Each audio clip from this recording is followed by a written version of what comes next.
안녕하세요. 곰곰이입니다. 윤석열 정부가 출범하자마자 행정안전부에 경찰국을 신설했습니다. 행정안전부를 통해 경찰을 통제하겠다는 발상인데요. 이 문제는 그 자체로 법적으로도 심각한 문제를 갖고 있습니다. 어떤 문제가 있는지는 여러분들이 보시는 오른쪽 위에 있는 버튼을 누르면 관련 영상이 나오니까 참고해 주시기 바랍니다. 오늘은 초대 경찰국장으로 임명된 김순호 씨의 과거 행적과 관련된 역사, 녹화 사업에 대해 알아보도록 하겠습니다. 총 2개의 에피소드로 구성된 이번 편은 1부 녹화 사업의 어제 편으로 녹화 사업이 무엇인지를 살펴보고 그 피해자들은 어떻게 살고 있는지 알아보겠습니다. 2부 녹화 사업의 오늘 편에서는 녹화 사업 당시 프락치 활동을 하다가 경찰이 되어 출세길을 달린 한 인물에 대해 다뤄보겠습니다. 자, 그럼 시작하겠습니다.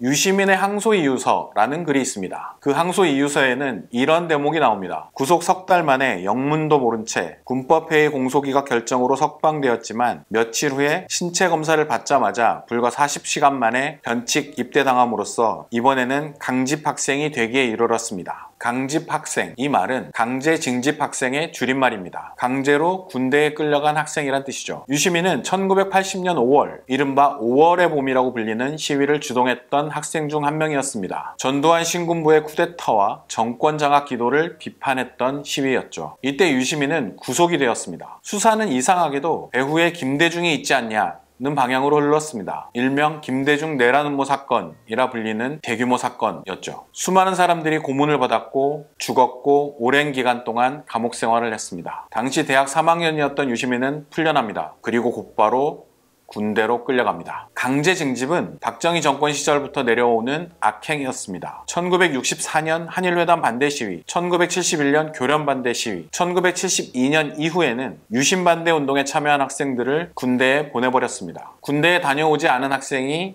시위에 참여하다가 잡히면 군대에 보내버렸던 것이죠. 강제징집은 1980년대에도 쭉 이어졌습니다. 아까 말씀드린 민주화의 봄, 서울의 봄이라 불리는 시위 과정에서 구속된 학생들 중에 공소 취소나 공소 기각, 선고 유예 등으로 석방된 학생들이 강제로 징집됩니다. 전두환 신군부의 첫 강제징집 사례였습니다. 그 이후에 1981년 12월 소요 관련 대학생 특별조치 방침이 나오게 됩니다. 시위 현장에서 검거되거나 시위 계획 등으로 붙잡힌 학생들을 곧바로 군부대에 직접 인계하는 형태가 아예 제도화된 겁니다. 유시민의 항소이유서를 좀 더 보겠습니다. 그날 이후 제대하던 날까지 32개월 하루 동안 본 피고인은 특변자라는 새로운 이름을 가지게 되었으며 특변자라는 단어는 특수학적 변동자의 줄임말입니다. 대학생이 군대를 가게 되면 휴학을 하게 됩니다. 학적이 변동된 건데 이 중에서 특수하게 학적이 변동된 사람을 특수학적 변동자라고 불렀던 겁니다. 당시 대학에는 지도휴학제라는 제도가 있었습니다. 총장의 직권으로 학생을 휴학시켜버리는 제도였습니다. 운동권 학생을 강제로 휴학시켜버리고 병무청에 통지를 하면 입영통지가 나오게 됩니다. 그렇게 대학생들은 강제로 군대에 가게 된 것이죠. 이 지도휴학제는 1978년 경북대에 처음 도입이 됐고 이후 서울대를 비롯해 전국 각 대학이 학칙을 변경해 도입하게 됩니다. 이외에도 예비 검속을 통해 느닷없이 연행된 후에 징집된 경우도 있었고 무림사건이나 항림사건 등 대규모 조직사건에서 연행된 학생들을 집단적으로 입대시키기도 했습니다. 강제징집은 그야말로 전두환의 지시에 의해서 국방부와 내무부, 문교부와 대학, 병무청과 경찰이 총동원된 독재 시스템이었던 겁니다. 아무튼 이렇게 입대한 학생들은 병적기록부에 특변자라고 도장이 찍혀 있었습니다. 유시민의 항소이유서에는 이런 대목이 나옵니다. 늘 감시의 대상으로 최전방 말단 소총 중대의 소총수를 제외한 일체의 보직으로부터 차단당하지 않으면 안 되었습니다. 특변자라는 도장이 찍혀 있으면 특별 감시 대상이 되었습니다. 병적기록부에 도장이 찍혀 있으니까 대대장부터 시작해 같은 내무반을 쓰는 선임까지 그가 감시 대상이라는 것을 알 수 있었습니다. 누구의 감시 대상이었을까요? 바로 국군보안사령부, 줄여서 보안사가 직접 감시하는 대상이었습니다. 강제 징집된 이들은 육군의 경우 최전방으로 갔고 해군의 경우 해안경계부대로 갔다고 합니다. 그리고 소총수 이외에 아무런 보직을 받지 않았습니다. 아무것도 하지 말라는 것이죠. 대신 보안사나 보안부대로 끌려가 조사를 받기 일쑤였습니다. 정기적으로 보안사나 보안부대 요원들이 찾아와 관물대까지 뒤졌다고 합니다. 사실상 군대를 가장한 감옥이었습니다.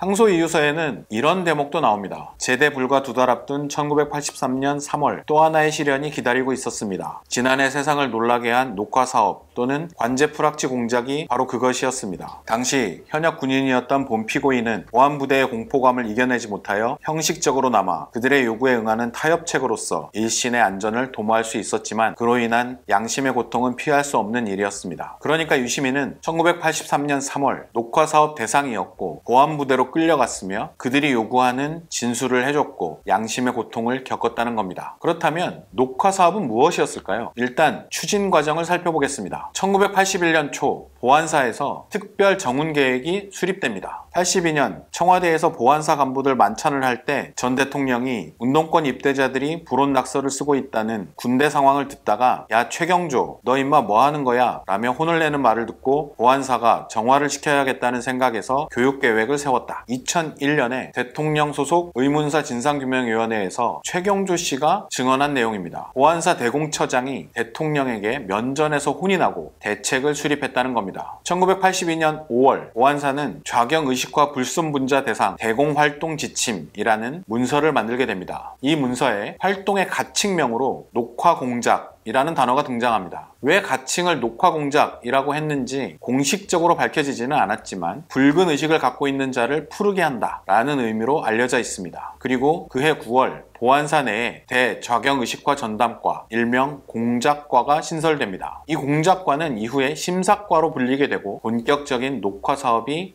진행됩니다. 9월부터 3개월간 32명을 대상으로 녹화 사업을 시범적으로 실시하고 나서 11월에 특수학변자 심사 및 순화계획 보고서라는 문서를 만들게 됩니다. 이 문서가 녹화 사업이 대대적으로 확대되는 기점이었습니다. 보안사는 녹화 사업을 대대적으로 진행하기 위해서 법을 잘 알고 있는 고시 출신 장교나 사회과학 전공자 출신 장교 23명을 선발해 심사장교로 임명하고 보안부대의 심사장교로 배치하는 등 녹화 사업을 위한 조직을 대대적으로 확대 개편하기도 했습니다. 초기부터 녹화 사업의 목표는 명확했습니다. 강제 징집 학생들을 심사, 순화하고 이후 활용하여 이념 서클을 적발하고 지하 연계 조직을 색출한다. 여기서 심사는 강제 징집자들을 대공분실로 데려가 각종 조사를 해서 등급을 매기는 것이었습니다. 대상자들은 A, B, C, 세 등급으로 나뉘었다고 합니다. 심사가 끝나면 순화, 그러니까 녹화 작업을 당하게 됩니다. 보안대에서 약 일주일 동안 숙식을 하면서 교육을 받는 것이었는데요. 일단 진술서를 쓰게 해서 어린 시절부터 성장기, 대학까지 모든 행적을 쓰게 했다고 합니다. 어떤 책을 읽었는지, 어떤 서클에 들었는지, 학교 선후배가 누군지, 그들의 이름과 역할, 특징까지 쓰게 했다고 합니다. 이들의 진술서가 해당 대학의 관할 경찰서 등에서 올라온 개인 파일 내용과 다르면 구타나 가혹행위를 하고 다시 쓰게 했다고 합니다. 이 진술이 끝나고 나면 반공교육을 하게 되는데요. 책을 읽고 독후감을 쓰는 것이 주요 교육이었습니다. 일종의 사상검증 시험을 한 것이죠. 책 중에는 공산주의를 비판하는 책들도 있었지만 핵심적으로 전두환의 전기인 황강에서 북악까지를 읽게 했다고 합니다. 그들 대부분이 전두환 반대를 외치다가 군대에 끌려온 학생들이었는데 전두환의 전기를 읽고 독후감을 쓰라니 도대체 뭘 어떻게 쓰라는 것이었을까요?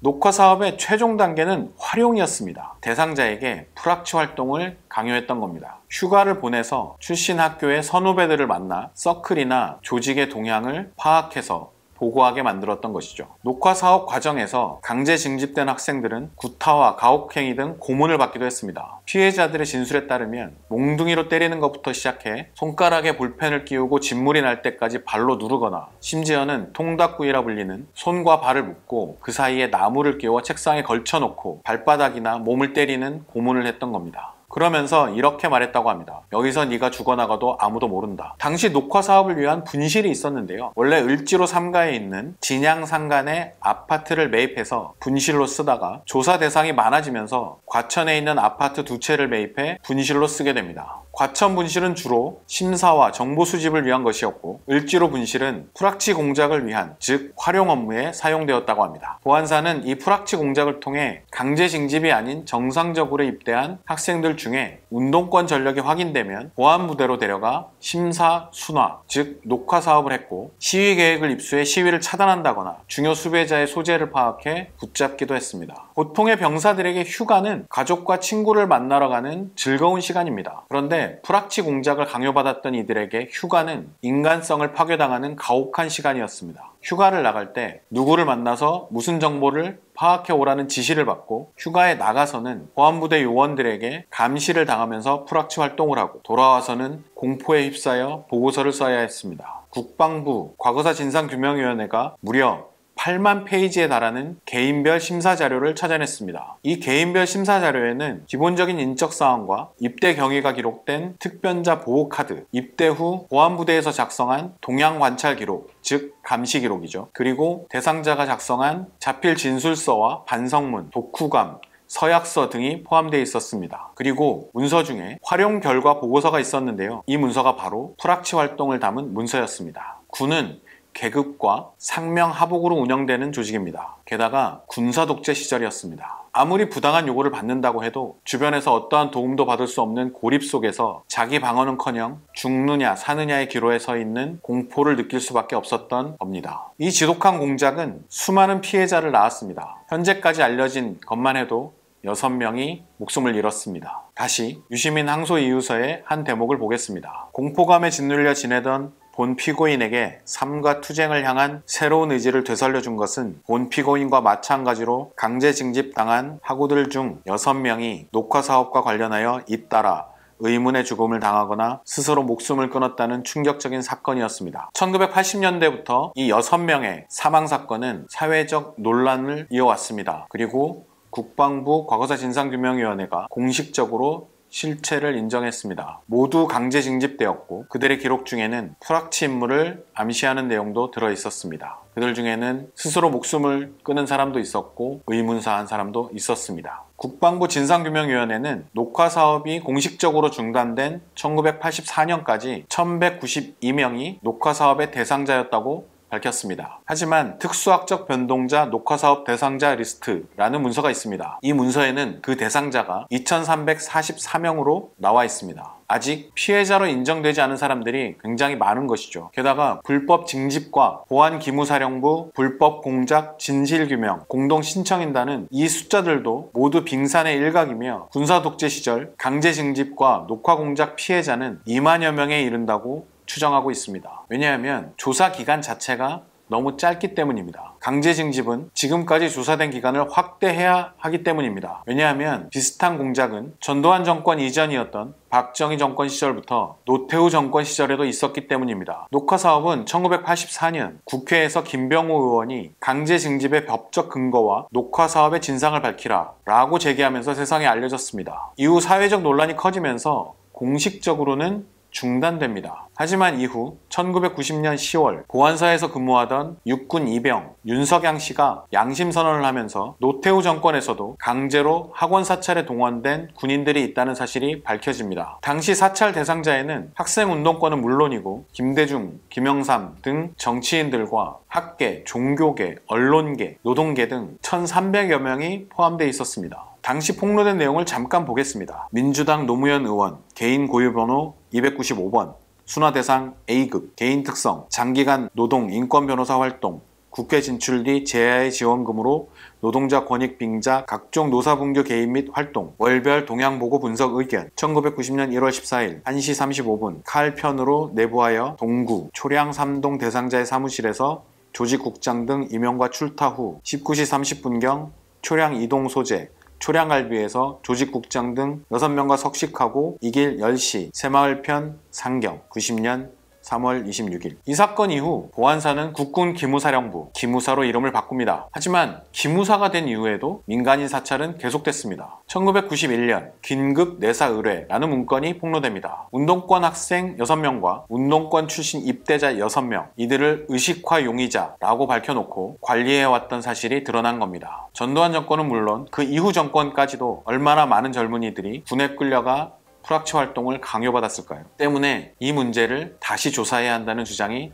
나오고 있는 겁니다. 기무사는 이후 이명박 정부 시절에는 선거 개입을 위한 조직적 정치 댓글 활동을 했고, 박근혜 정부 시절에서는 세월호 유가족을 사찰했습니다. 탄핵 정국에서는 계엄령 검토를 하기에 이르렀죠. 문재인 정부에 이르러 기무사는 해체됩니다. 군의 정보활동은 국가안보지원사령부 라는 조직에서 담당하게 됐습니다. 국가안보지원사령부는 출범하면서 정치적으로 악용되는 일은 없을 것이다, 과거와 단절하겠다 라고 밝혔습니다. 그런데 과연 그럴까요? 악용하느냐 마느냐는 정권의 태도에 달려 있습니다. 정권이 수사조직, 정보조직을 어떻게 대하느냐, 어떻게 다루고 있느냐에 따라서 달라지게 되는 것이죠. 정권이 직접 경찰을 통제하겠다는 발상으로 신설된 행정안전부의 경찰국, 이 경찰국의 초대 국장으로 임명된 사람이 바로 녹화사업 당시 프락치 활동을 했고, 이후 자신이 함께했던 동료들이 조직사건으로 잡혀간 후 경찰이 되어 경찰 대공 분야 전문가로 출세의 길을 걸은 인물입니다. 다음 편에서는 녹화사업의 오늘편 김순호 경찰국장과 녹화사업에 대해서 살펴보겠습니다. 지금까지 시청해주셔서 감사합니다. 저는 다음 편에서 뵙겠습니다. 오랜만에 뵙는데요. 좋아요와 구독, 알림 설정, 댓글 부탁드립니다. 감사합니다.